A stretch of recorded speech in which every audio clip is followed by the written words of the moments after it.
Bonjour à tous, bonjour à toutes. On se retrouve aujourd'hui sur ma chaîne. Si vous n'êtes pas encore abonné, vous cliquez sur la petite cloche et vous cliquez sur un petit j'aime.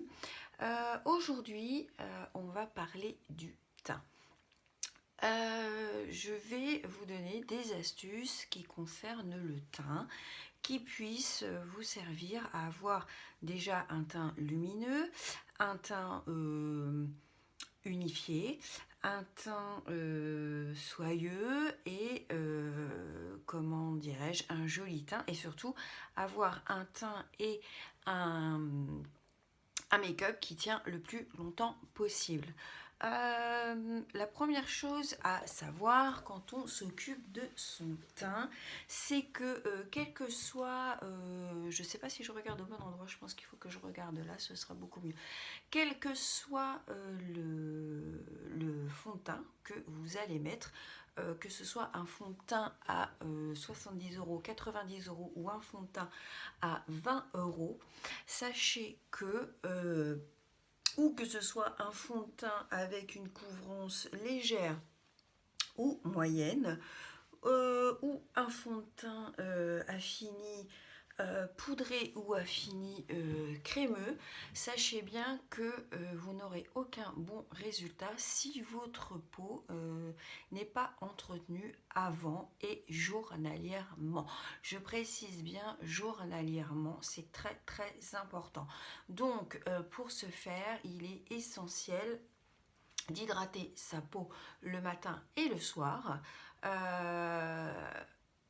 On va pas parler de crème, on va pas parler de quelle sorte de crème, mais toujours est-il qu'une peau doit être hydratée matin et soir, et aussi gommée une fois minimum une fois la semaine pour enlever les peaux mortes. Si vous n'avez pas un bon entretien de votre peau, quel que soit l'âge que vous avez, que vous ayez 16 ans et que vous en ayez de toute façon même 70, le résultat de l'application de votre make-up ne sera pas joli. Tout simplement pourquoi si votre peau n'est pas correctement hydratée et entretenue, le fond de teint va venir se loger sur vos zones de sécheresse qui sont généralement ici, ici. Je dirais pour les peaux moyennes, hein, on va dire, c'est là que ça se situe. Et là, c'est là que le fond de teint va être le plus voyant sur ces zones de sécheresse. Qui plus est, si vous prenez un fond de teint avec un fini poudré, avec un fini mat, alors là, ça va être encore pire. Et puis, qui plus est, moins vous hydratez votre peau, plus elle va produire de sébum, et donc plus vous allez briller aussi, et donc plus votre fond de teint aura un fini brillant, ce qui n'est pas très très très joli. Un fini brillant n'est pas la même chose qu'un fini glowy, ça fait pas le même effet.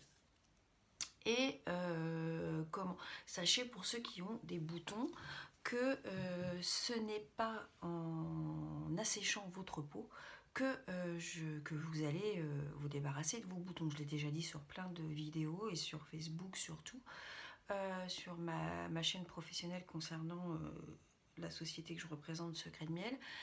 Je le répète et je le redis, quel que soit l'âge que vous avez, si vous asséchez votre peau avec n'importe quel moyen, même en tapotant avec une serviette, votre peau va crier au secours et va donc vous dire tu m'enlèves tout mon sébum, tu m'enlèves ce qui me sert de protection, donc du coup qu'est-ce que je fais? Moi j'en produis 2 fois plus.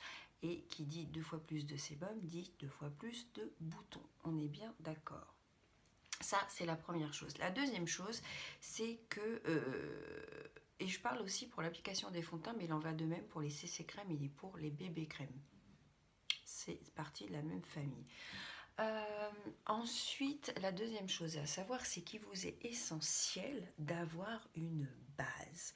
Donc déjà, si vous hydratez votre peau, c'est déjà une bonne partie du travail qui est fait, mais vous devez utiliser une base qu'on appelle une base de teint. Donc ça se présente comme ça, ou ça se présente comme ça, ou ça se présente comme ça. Toutes les marques en font à peu près.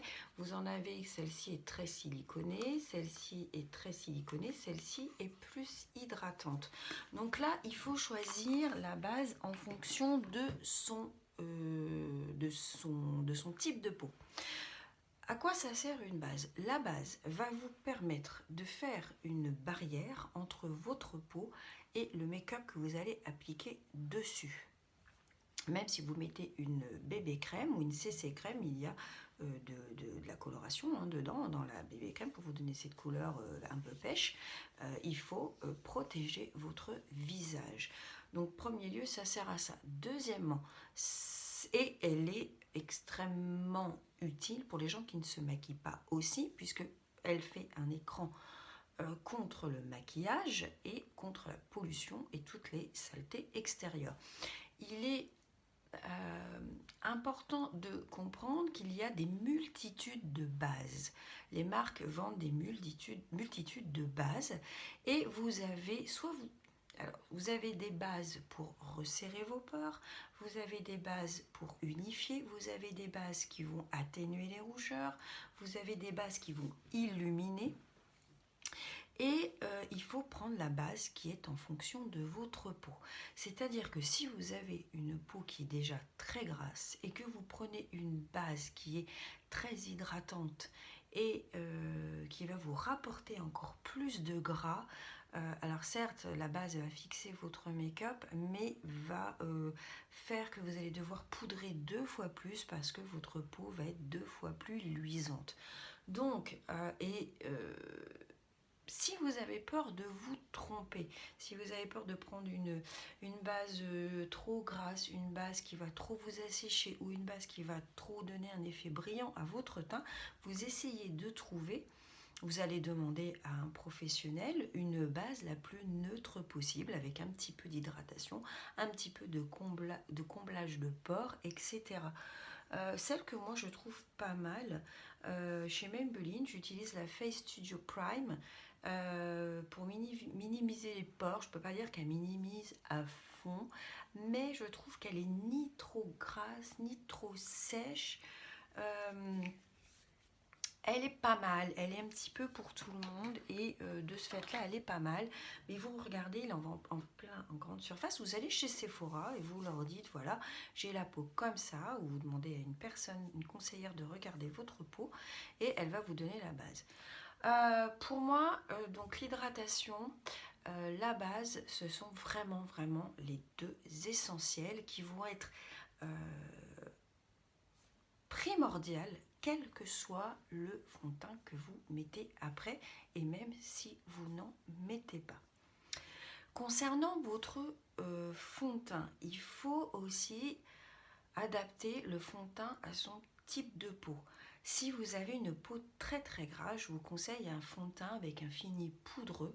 Et si vous avez une peau très sèche, je vous le déconseille, puisque le fond de teint à fini poudreux va avoir tendance, c'est en général, à faire ressortir vos zones de sécheresse, et il en va de même pour votre anti-cerne. Il y a des anti-cernes qui sont assez asséchants et il y en a qui sont beaucoup plus gras.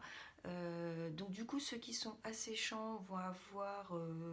on peut se passer de le poudrer, et ceux qui sont très gras, on est un petit peu dans l'obligation de les poudrer. Mais si vous avez la peau sèche ou la peau grasse, on arrive à contrebalancer la texture. Donc votre fond de teint, le fond de teint, c'est vraiment personnel. Le fond de teint, il faut en tester plusieurs. Je vous conseille de tester plusieurs fonds de teint de drugstore, c'est-à-dire de grande surface, parce que déjà, il y en a quelques-uns qui sont vraiment exceptionnels. Donc si vous voulez commencer le teint, et vu que vous ne connaissez pas, vous ne vous y connaissez pas en maquillage, je vous conseille de tester ces marques-là, L'Oréal, Maybelline, parce que ça reste des petits prix. Du coup, si vous vous trompez dans la teinte, si vous vous trompez dans la texture, dans le fini, c'est pas très grave. Vous aurez perdu une quinzaine d'euros, vous pouvez le revendre ou vous le donner à quelqu'un de votre famille. Et, ou à l'extrême, vous pouvez vous en servir pour le décolleté l'été, ou en base à paupières aussi là. Mais c'est moins grave que si vous avez acheté le fond de teint de Fenty Beauty ou d'Anastasia Beverly Hills qui vaut une cinquantaine d'euros. On est bien d'accord. Et après, une fois que vous avez trouvé votre texture de fond de teint qui vous convient parfaitement, et bien après, vous pouvez passer dans des fonds de teint qui sont plus haut de gamme. Ceci étant dit, par rapport à mon expérience, je dirais que pas mal de fonds de teint de supermarché. Allez, on va dire qu'il y en a à peu près pas mal, 3-4, valent largement un fond de teint, je dirais, de gamme moyenne plus, tel que Fenty, tel que Anastasia, tel que Huda Beauty. Par contre, il est vrai que j'ai testé, moi j'ai été chez Marionneau, j'ai testé un fond de teint Dior, le tout dernier qui est sorti, le nom m'échappe là. Il est vrai que je l'ai testé sur ma main, j'ai été extrêmement bluffée par la qualité du grain de peau que ça m'a donné. Il y avait un effet lissage, il y avait un effet combleur de peau, le fini était magnifique, mais le fond de teint il valait, sauf erreur, 80 euros, plus ou moins. Donc moi c'est hors de question que je mette ce prix là dans un fond de teint, à moins qu'on me le donne à tester et que je le teste réellement sur mon visage. Là vraiment je peux avoir un coup de cœur et y mettre le prix parce que c'est vraiment un très beau fini et qui correspond au vieillissement de ma peau, à ma peau qui a quand même plus de 45 ans et que sur laquelle je ne peux pas mettre n'importe quel fond de teint. Donc le fond de teint, il faut essayer, il faut tester. Et l'anti-cerne, il en va de même. C'est-à-dire que déjà, c'est à voir si vous voulez obtenir un petit peu plus de lumière sous vos yeux. Il faut prendre un anti-cerne qui est un petit peu plus clair que son fond de teint. Si ça vous gêne le fait d'avoir les zones éclaircies ici, vous le prenez pareil que votre fond de teint. Vous pouvez choisir un anti-cerne qui n'est à utiliser que pour le dessous de l'œil, qui va être généralement un petit peu plus clair que votre fond de teint, mais vous devez avoir un correcteur qui va corriger par exemple ce qu'on a là. Il y a des anti-cernes qui font correcteur et anti-cerne et des correcteurs qui font correcteur et anti-cerne aussi. Mais je vous conseille, si vous avez des choses à corriger sur votre visage, je vous conseille de prendre un correcteur qui va être beaucoup plus épais et de le prendre de la même couleur que votre fond de teint. Parce que sinon, si vous le corrigez votre bouton comme ça, en tapotant avec votre correcteur et qu'il est plus clair, vous allez avoir un point blanc. Je vais vous montrer tout ça après, on va le faire ensemble sur la vidéo. Une fois que vous avez mis votre fond de teint, une fois que vous avez mis votre anti-cerne, on continue le travail pour avoir un teint parfait. Une fois que vous avez posé ça, vous laissez un petit peu poser. 3-4 minutes, vous en profitez pour faire vos sourcils ou vous en profitez pour faire mettre votre base à paupières ou même commencer vos yeux. Vous laissez 3 minutes. Le fond de teint, que ce soit le fond de teint ou que ce soit l'anti-cerne, ces produits-là ont besoin de travailler. Vous verrez la finition du produit que plusieurs minutes ou même plusieurs dizaines de minutes plus tard pour certains produits. Il faut les laisser le temps et vous verrez que si avant de poudrer, si vous laissez un petit peu les choses faire, vous verrez que votre fond de teint, peut-être, au bout de quelques minutes, n'aura pas besoin d'être poudré à cet endroit-là. Vous verrez des zones de brillance qui seront seulement localisées et vous pourrez voir de cette façon à quel endroit il est nécessaire de plus ou moins poudrer. Ensuite, on doit poudrer son teint. Pourquoi on poudre son teint? Il est nécessaire de le poudrer premièrement parce que beaucoup de poudres aujourd'hui ont un fini velouté ou un fini lissant. C'est-à-dire que quand vous poudrez, vous allez voir votre teint s'unifier encore plus et avoir le velouté qui va arriver. Surtout si vous avez pris un fond de teint qui n'a pas un fini poudré, un fond de teint classique. Le poudrage, on s'imagine que poudrer son teint, c'est faire comme ça. Non. Je vais prendre un autre pinceau pour vous montrer. On ne poudre pas son teint comme ça. Parce que quand vous faites ça, vous déplacez votre matière.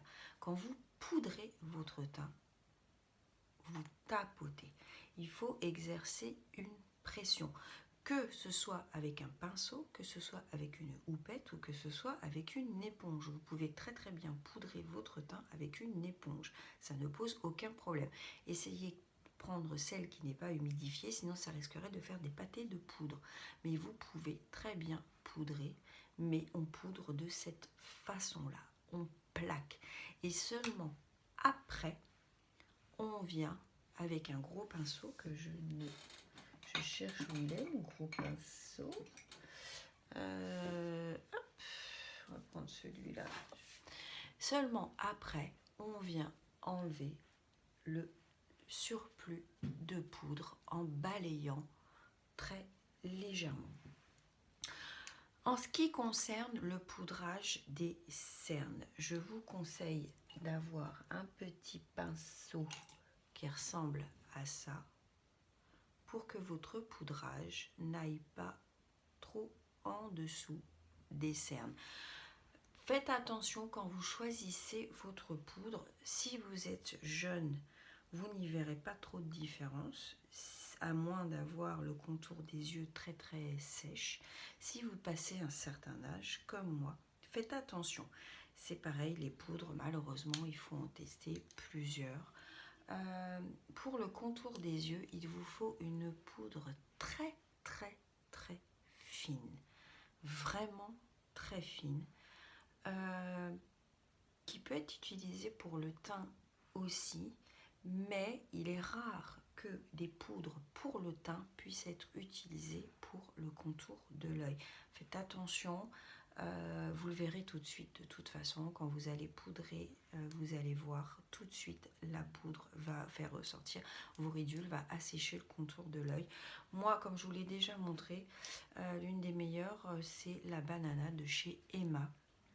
C'est une poudre vraiment très très fine et elle est très bien pour le contour de l'œil des personnes qui ont déjà des ridules ou le contour de l'œil très très asséché. Ensuite, on passe au contouring. Le contouring est à ne pas confondre avec le bronzer. Ça n'a rien à voir. Quand on utilise un bronzer, on l'utilise pour réchauffer son teint et se donner un petit peu de couleur, se donner un petit peu d'effet soleil. Le contouring, et donc on utilise pour ça, une couleur qui va être assez chaude.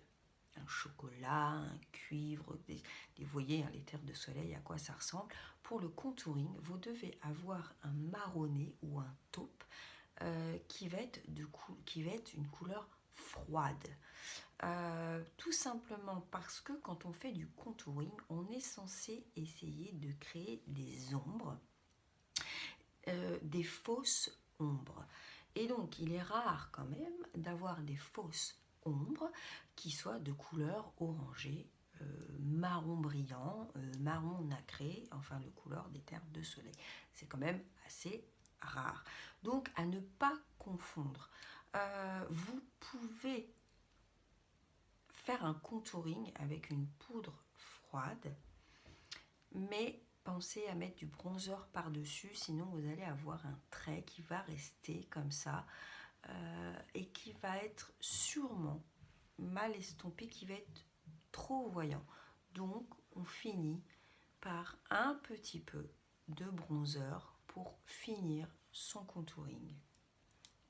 Le bronzer, on évite de prendre quelque chose de trop orangé, de trop voyant, quelque chose qui fasse vraiment l'effet coup de soleil. Il y a des très beaux bronzers qui sont faits pour ça quand on se trouve au mois de janvier.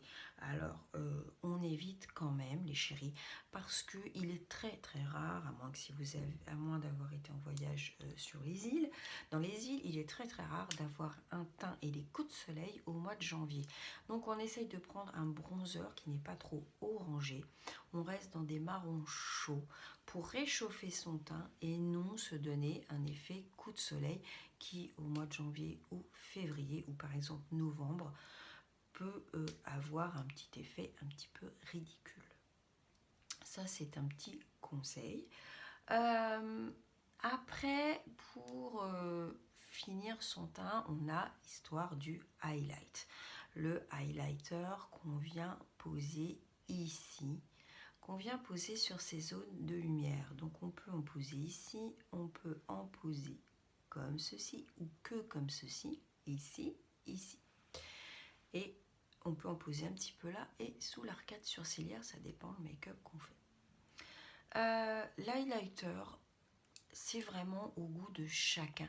Vous ne pouvez pas faire de faute de goût sur l'highlighting, tout simplement parce que il y a des gens qui vont l'aimer discret, il y a des gens qui vont l'aimer assez doré, des gens qui vont l'aimer argenté ou rosé, petites paillettes, grosses paillettes, effet mouillé ou pas. Ça, c'est au goût de chacun. Vous ne pouvez pas faire de faute de goût. La seule faute de goût que vous pourriez faire, c'est peut-être en mettre de trop et ressembler à une boule à facettes. Après, si ça vous plaît d'avoir beaucoup d'highlighter sur le visage, mais vous faites comme vous voulez. Je le répète encore une fois, moi je vous dis ce que je pense être exagéré, mais ceci dit, si ça vous plaît, mais on s'en fout des autres, on s'en fout, mais complètement. Je trouve que le bronzer trop orangé sur des périodes d'hiver va être un petit peu de mauvais goût, mais ce n'est que mon avis. Si vous avez envie de vous mettre du bronzer et que ça vous plaît et que vous vous sentez bien comme ça, mais allez-y, bien vous fasse, allez-y, faites-vous plaisir. Le seul truc que je peux dire pour éviter d'abîmer son teint concernant l'highlighter, c'est que si vous avez des pores dilatés, si vous avez des petits boutons, ou si vous avez des petites crevasses d'anciens petits boutons, l'highlighter, par le pailletage, va faire ressortir ça. Va faire ressortir les reliefs de votre peau. Faites attention. Si vous avez des soucis de peau, essayez de rester ici, à cet endroit-là, parce que c'est le seul risque que vous pouvez prendre avec l'highlighter. Ensuite, une fois qu'on a fait tout ça, ce qui est déjà pas mal, je crois qu'on a bien fait le tour. Donc, on y va pour faire le teint, mes chéris. Je vais vous montrer et en même temps vous redonner des autres astuces pendant que je fais mon teint. On y va pour la base. La base, la quantité à mettre, quelle que soit la base, hein, ne doit pas être supérieure à ça. Et encore là, j'en ai un petit peu trop. On ne doit pas avoir plus de base que ça. Vous venez positionner votre base sur les endroits stratégiques. C'est-à-dire que vous devez venir positionner votre base là où le fond de teint va s'estomper, va s'user, entre guillemets, le plus rapidement. Et généralement, c'est sur la zone T, qui est ici. Ceci dit, vous pouvez très bien en mettre partout, mais principalement sur la zone T. Une fois qu'on a fait ça, on va appliquer son fond de teint. Je vais secouer le mien. Je vais prendre un fond de teint que je connais et un fond de teint qui est tout à fait abordable. Je vais le secouer. Et avant de faire le fond de teint, j'allais oublier quelque chose. Si vous avez des imperfections, il existe les correcteurs comme ça. Ça existe en plusieurs marques. Vous les trouvez dans les... chez Primark, vous les trouvez, je crois qu'il doit y en avoir chez Action, il y en a chez L'Oréal. Et ces trucs-là, c'est pas mal du tout. On a tendance à ne pas utiliser toutes les couleurs de la palette, mais c'est pas mal du tout. Et évidemment, tout le monde le sait, je ne vais pas vous dire pourquoi les couleurs sont opposées, tout ça vous le savez, vous avez dû le voir dans plein de vidéos. On a évidemment le vert qui sert à corriger les imperfections rouges. Donc on y va, moi je prends un petit peu de mon vert et je viens mettre ça là où j'ai des rougeurs. Donc généralement, moi, bon là j'ai deux boutons, enfin deux marques de boutons, moi les rougeurs elles se situent ici. Donc là où j'ai un petit peu de rougeur, j'étale le vert. Alors je vous rassure, le vert comme ça ne ressortira pas, même si vous avez un fond de teint léger, le vert ne ressortira pas, il ne faut pas vous inquiéter. En ce qui concerne les cernes, vous pouvez, ça dépend les cernes, le type de cernes que vous avez. Moi, vous voyez, j'ai des cernes qui sont jaunes, marron. Il y a des gens qui ont des cernes qui sont plutôt bleues. Là, il faut, comment dire, adapter la couleur du correcteur par rapport à la couleur de vos cernes. Si vous voulez qu'on en parle dans une prochaine vidéo, n'hésitez pas à me mettre en commentaire que vous voulez parler là,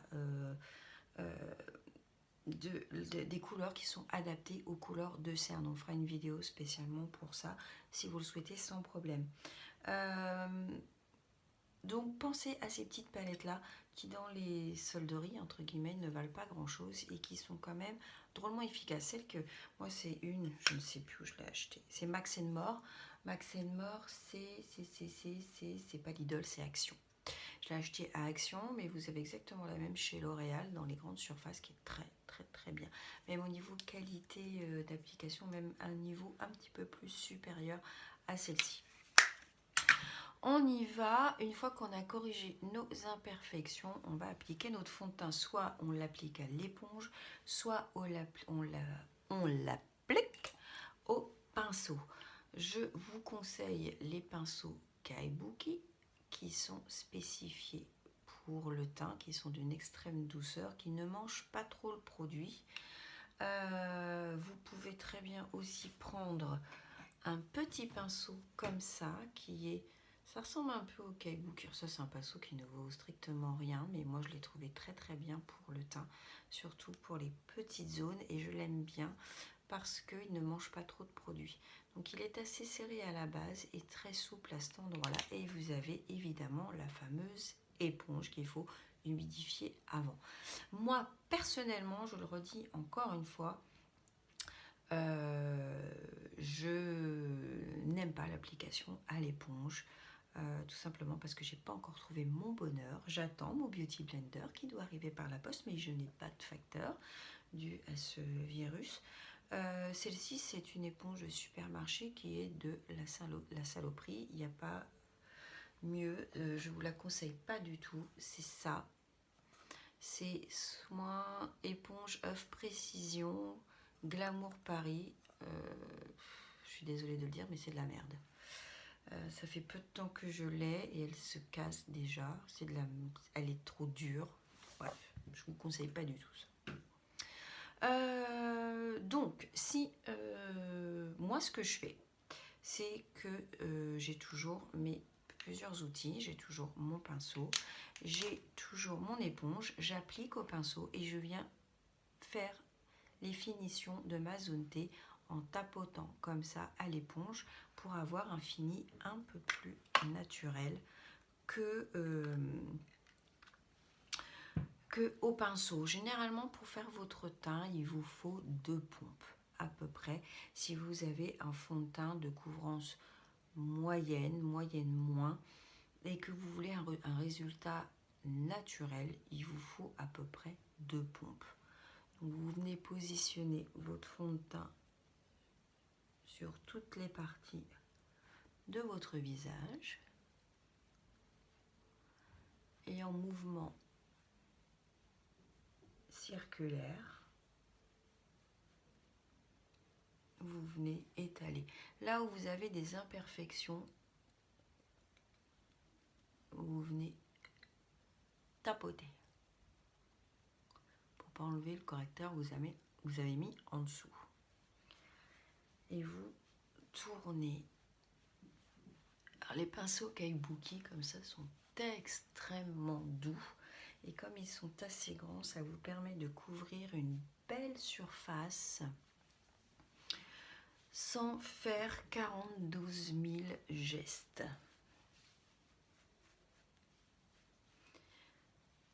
Donc là, mon fond de teint est appliqué. Si vous avez un fond de teint qui est modulable, et si vous avez besoin d'une couvrance plus grande, et bien à ce moment-là, vous n'hésitez pas à en remettre. Ça, c'est vous qui voyez, c'est vous qui savez ce qui vous va ou ce qui ne vous va pas. Pour finir la correction de mon teint, je prends un correcteur qui va être de la même couleur que mon fond de teint et qui va du coup corriger mes imperfections et je tapote.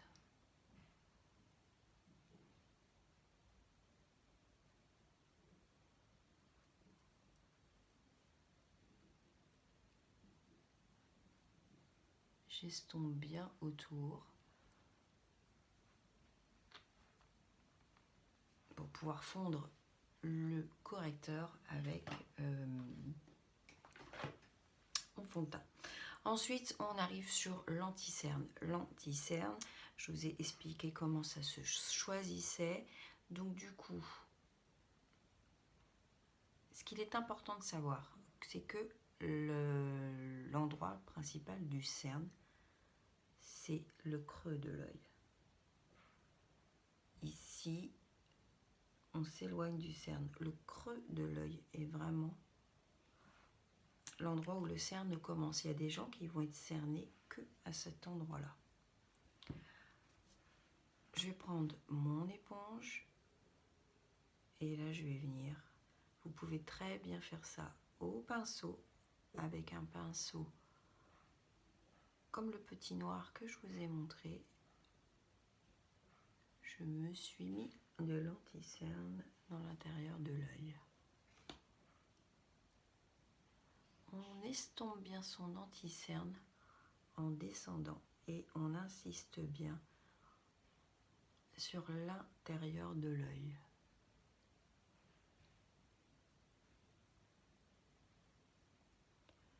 Donc là, on croit comme ça à la caméra que j'en ai mis beaucoup, mais je peux vous assurer que je n'en ai pas beaucoup. On vient bien dans l'intérieur de l'œil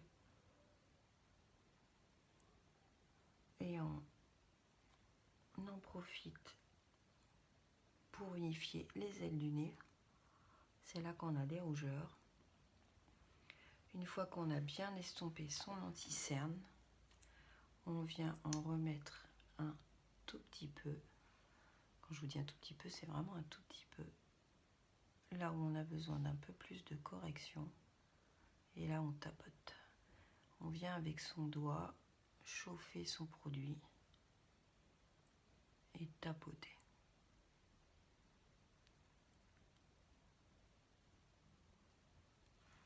On y va de l'autre côté. Vous voyez, j'en mets vraiment pas beaucoup. Quand vous venez comme ça en remettre, vous évitez de toucher le ras de vos cils. Sinon, vous allez avoir une couche trop importante d'anti-cerne. Ça va filer dans les ridules. Alors, vous savez bien l'amour que j'ai pour le Shape Tape. Je l'adore. Je l'adore. J'adore cet anti-cerne. Je viens ensuite, mes chéris, poudrer. Je prends la poudre dont je vous ai parlé tout à l'heure, qui est extrêmement fine. Regardez dans les vidéos précédentes. Vous allez voir comment l'utiliser et à quoi elle ressemble de près. Je tapote. Et là, je viens pas trop en ras de cils. Je viens tapoter avec mon pinceau pour fixer ma poudre, mon anti-cerne, pardon. Je ne viens pas trop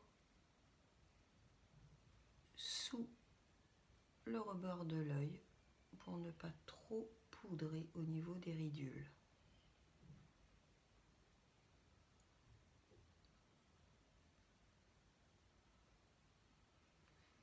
On peut faire du biking, hein. C'est-à-dire qu'on peut vraiment poudrer en venant plaquer avec une éponge. Mais si vous êtes comme moi, je fais tomber mon couvercle. Si vous êtes comme moi et que vous avez passé un certain âge, je ne vous conseille pas. Trop poudrer va malheureusement faire ressortir vos rides. On y va ensuite avec le poudrage du visage.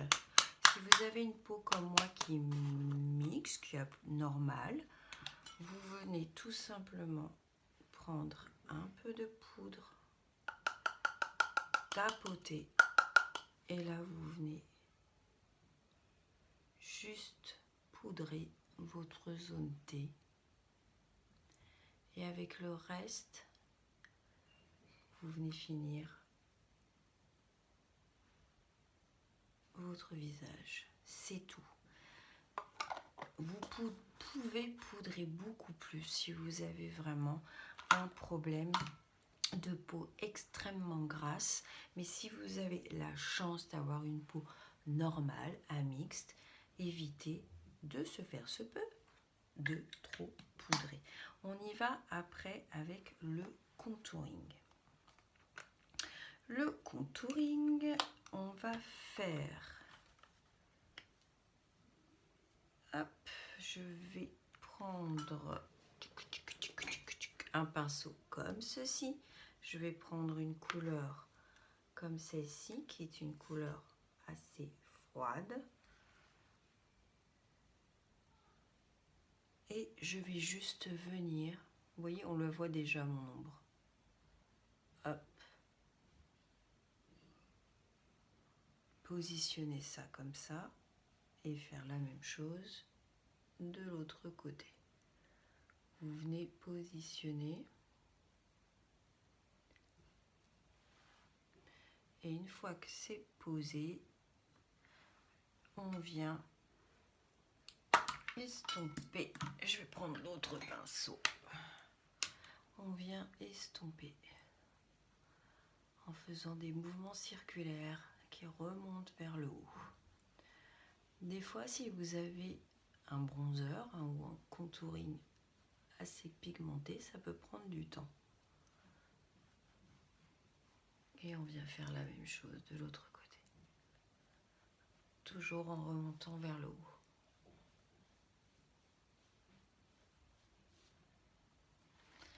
Si vous avez comme moi un gros complexe de double menton, vous venez tout simplement créer une ombre sous l'ovale de votre visage.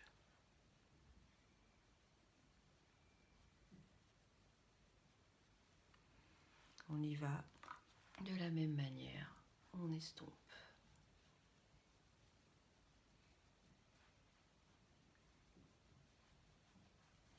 Après, il en va de même pour les ailes du nez.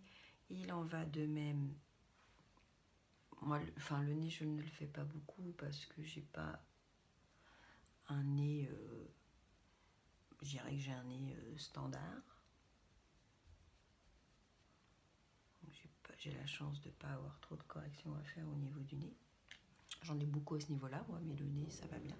Ensuite, on passe au bronzer. Le bronzer, du coup, on va prendre un pinceau, je vais y arriver, rond, comme ça, de cette taille-là, à peu près. On vient tremper dans son bronzer. Donc, moi, c'est un bronzer qui est presque mat. Il y a des légers irisés. Et là, on vient au-dessus de son contour. Et là, on vient réchauffer le teint. Alors, le correcteur, pas le correcteur, mais le contouring, si j'avais eu un grand front, j'aurais très bien pu en mettre ici et aussi. C'est quelque chose que je fais jamais parce que j'ai pas de grand front. Mais ça marche très très bien. Et là, alors je vous rassure, je ne sais pas si à la caméra ça paraît très foncé. On pense à bien aller dans la racine de ses cheveux. Si ça vous paraît trop foncé, vous prenez un gros pinceau boule comme ça et vous restompez, soit en prenant de la poudre, soit sans rien mettre du tout. Ça marche très très bien. Hop. Et vous voyez tout de suite. Donc moi c'est un beau chocolat, mais vraiment la nacre dedans est vraiment très très discrète. Et voilà, nous voilà avec un teint réchauffé. Donc vous remarquez bien ici que là on a du réchauffement, tout est réchauffé, mais que là c'est pareil, un peu blanchâtre, un peu terne, et c'est là que entre en jeu le blush. Ce que je me suis mis de la poudre partout. Ce que je vous conseille en blush, c'est une couleur de blush qui va à peu près à tout le monde, c'est de prendre un blush qui va être dans un rose clair, comme ça, légèrement corail. Et là, vous venez prendre le même genre de pinceau que pour votre bronzer. Moi, j'ai une serviette où j'essuie à chaque fois. Vous venez prélever votre blush avec parcimonie. Et là, vous venez, on a le contour, on a le bronzer. Vous venez au-dessus du bronzer. Et si vous voulez affiner votre visage, si vous voulez donner un effet liftant, vous montez votre blush vers le haut. Toujours quand vous mettez vos produits, essayez de les monter vers le haut. Donc là, on voit la différence de l'effet bonne mine ici et l'effet ici. On y va au-dessus du bronzer, un petit peu sur les joues, et on monte le produit. Et là, vous avez un teint qui est relativement, à mon goût, pas mal. Au niveau du highlight, je ne suis pas très adepte du highlight, mais j'avoue que ça fait joli quand on en met. Mais moi, je reste dans une couleur champagne, quelque chose d'assez discret et de pas trop pailleté, sauf si je suis en soirée. En soirée, je vais limite prendre un fard irisé et utiliser carrément un fard. Donc là, je viens prendre un pinceau comme ça, long et assez fluffy, et je viens tout simplement poser l'highlighter sur la bosse de mon visage. Vous voyez, on a une bosse là. Je ne sais pas si vous voyez bien, mais moi c'est très discret, hein. J'en reprends et je vais venir faire, hop, vous allez peut-être mieux voir ici.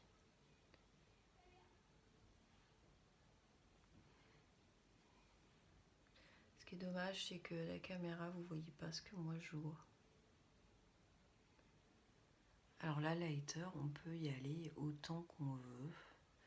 Un petit conseil, une astuce que j'ai trouvé et que j'ai testé aussi, que j'avais bien pensé par moi-même, arrivé un petit moment. Si vous avez un highlighter qui est de la couleur de votre teint, donc moi en l'occurrence c'est celui qui est là, et qui est très peu nacré, pensez à en mettre légèrement en dessous le contour des yeux. Parce que, eh bien, ça marche très très bien pour camoufler les cernes.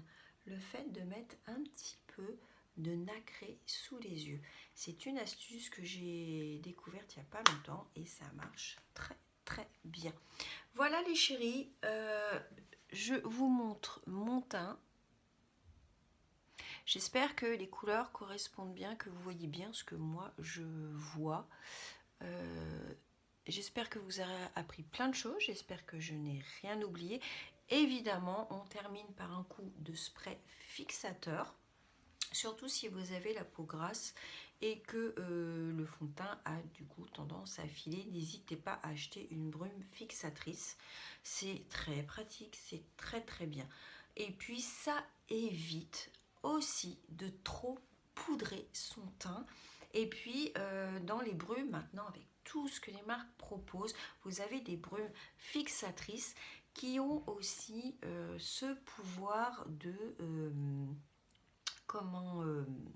d'hydrater et de rafraîchir la peau tout de suite au moment de l'application. Donc ça c'est très très bien parce que vous n'avez pas du tout de dessèchement quand vous mettez votre brume. Voilà, j'espère que cette vidéo qui est un petit peu longue, mais le teint c'est toujours un petit peu compliqué. J'espère que cette vidéo vous a plu. Si c'est le cas, vous mettez un petit pouce, vous me mettez un petit commentaire, ce que vous voulez, si vous avez des questions, une observation ou autre. Et puis surtout, pensez à vous abonner à cette chaîne. Vous avez une petite cloche si vous voulez être prévenu de toutes les nouvelles vidéos. Je vous embrasse, je suis désolée pour la longueur de cette vidéo, mais j'avais peur d'oublier plein de choses et je suis sûre d'avoir oublié plein de choses. On est à 47 minutes, je suis désolée. J'espère vraiment que vous aurez été jusqu'au bout. Si vous avez été jusqu'au bout et donc que vous êtes là, je vous remercie énormément et je vous embrasse et je vous dis à très vite.